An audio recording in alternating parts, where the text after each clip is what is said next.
to chicken to learn algebra. Here's our problem.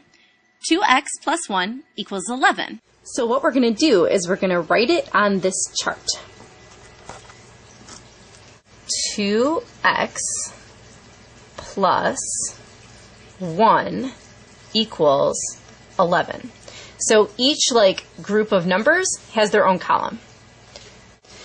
Then we're going to use these fancy math toys called manipulatives to represent each of the numbers and stuff that we're using.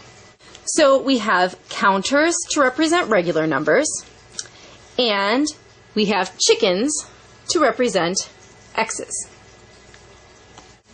Just work with me here. Okay, so the number in front of the x tells us how many x's there are. So how many x's are there?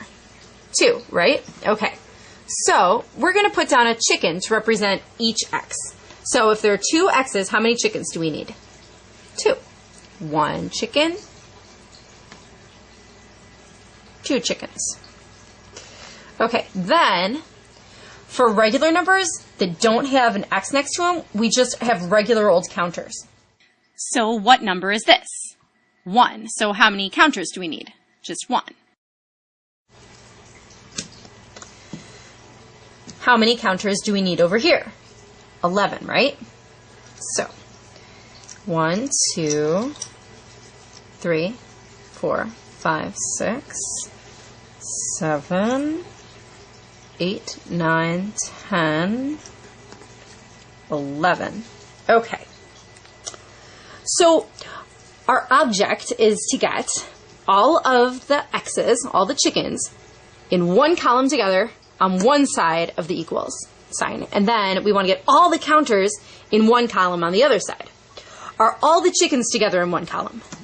Yes. Are all the counters together in one column? No. So we have to fix that. We want all of the chickens on one side of the equals and all of the counters on the other side. So this is the guy that we want to move. We want to get him over here on this side of the equals so that we'll have chickens here and counters here. So the rule in algebra is whatever you do to one side of the equation, you also have to do to the other side. So we can do pretty much whatever we want so long as we do it to both sides.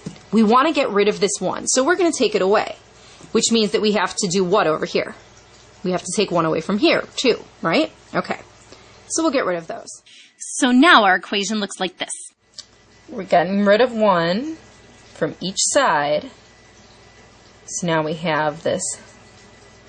Okay, so on our paper, it would look like that. We're getting rid of 1.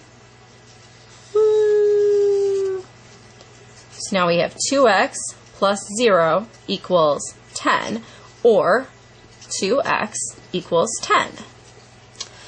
Well, all the counters are on one side and all the chickens are on one side, but we still don't know what the chicken is. And what to do. We can't cancel out any chickens because there aren't any over here. So here's what we can do.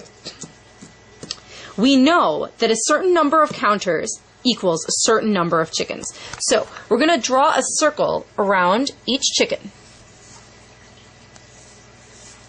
Okay. Now we have 2 circles. We need to make 2 circles out of here. So basically we need to divide 10 in half. Well, let's see. 1 and 1, 2 and 2, 3 and 3, 4 and 4, 5 and 5. Oh, okay. So we'll draw circles around each. Now they're all even. And we count up the number in each circle. 1, 2, 3, 4, 5. We can get rid of them. And chicken equals 5, or x equals 5. So here's what we did. We divided 10 by 2, and we got x equals 5. Problem solved. Now wasn't that more fun than this would have been?